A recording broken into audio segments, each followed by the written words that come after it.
Hey, it's Tuba Billy. Come with me down this rabbit hole of thought that I've had. Saw an article from the New York Times, of all places, that the Department of Defense, the military, can't keep up with the demands of all the ammunition and firearms that they're sending to Ukraine. So that got me thinking.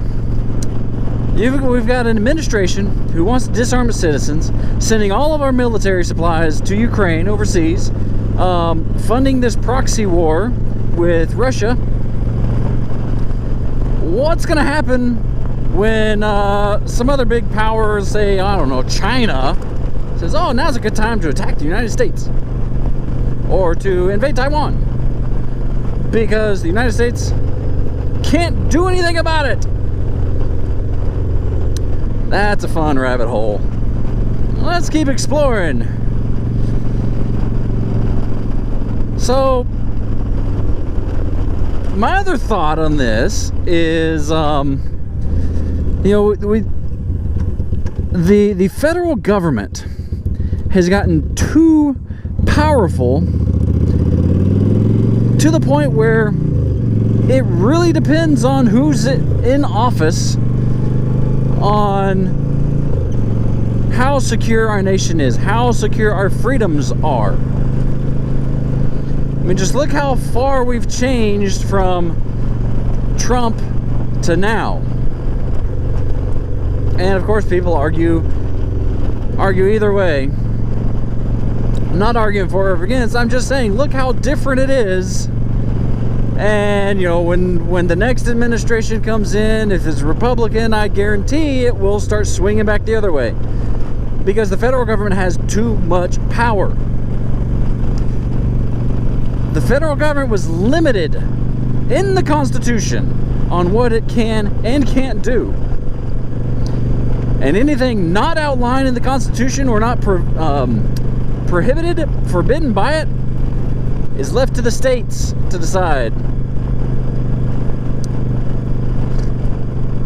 And the reason for the government to be in place is to protect the rights. That's the fundamental purpose of the government, is to protect the rights of the people. Not to tell the people what they can and can't do. But anyway, back to this firearm thing. So Biden has made no reservations that he wants to get rid of guns. He says, oh, nobody's coming to take away your guns, but in the next breath he's saying nobody needs a 9mm. Nobody needs a magazine over 8 rounds. Or is it 5 rounds? Or is it 15? Or is it 10? It's constantly different. It's constantly changing. So who's to say that so Biden, staunch antagonist, wants to obliterate the Second Amendment, and the First for that matter. But let's focus on the Second. So Second Amendment, he wants to obliterate it, doing everything he can to get guns out of the hands of citizens, making it harder and harder for average Americans to own firearms and get ammunition. Meanwhile, sending surpluses, huge shipments of ammunition and firearms to Ukraine, and the military is saying, hey, we can't keep up with this. We can't get stuff for our own soldiers. And then what's going to happen with this huge federal government when the next political leader comes in? Maybe Trump, maybe another conservative, but is more favorable for the Second Amendment. It's going to change all that stuff and say, hey, let's get everybody their guns. And then the next Democrat was anti-gun, and it's going to go back and forth, which is how it really is with kings historically. You know, you have power-hungry kings who rule with an iron fist, take all the freedoms away, the rights away from their subjects, and then you have benevolent kings who, they prosper, and it changes from king to king. Well, our prosperity is changing from president to president. In my mind, making the president more like a king. The only difference is, I guess kings are in there till they die or get taken out. Who knows? Well, we got Democrats that are saying we need to make sure that Republicans never win. Sounds pretty much like a dictatorship to me. It just, you can't say you're gonna disarm your own citizens while you're actively arming another country and sending billions and hundreds of billions of dollars to really have someone fight this war for us.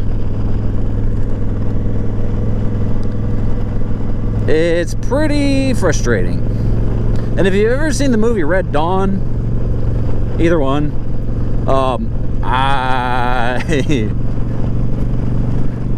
that's scary. Now, I mean, in both the movies, you know, history kind of changes, you know, certain things changed in history to make it that outcome, but I don't know. America's not looking that strong anymore. I mean, you've got China making a deal with, I think, Iran and Russia. They're going to be the world's power for oil.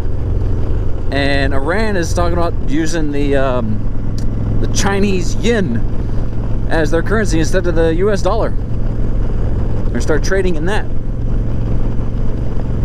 So, United States is no longer a world power thanks to Biden. Thanks to this, I'm not going to say anything mean, man and his administration putting the needs and the well-being of America and American citizens last before any other country, before any other reason. In his inaugural address, he said he would be the president for all Americans, not just the ones who voted for me.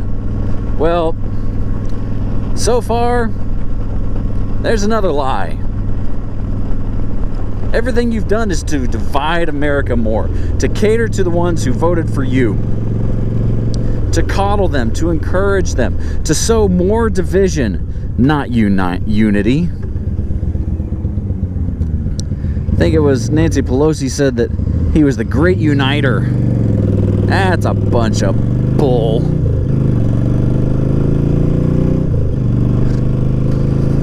Oh, anyway.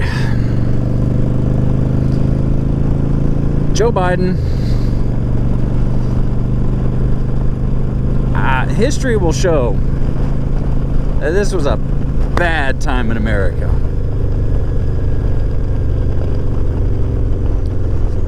Let's go, Brandon. That's all I can say. Please be excellent to each other. Tuba Billy signing out. God be with you till we meet again.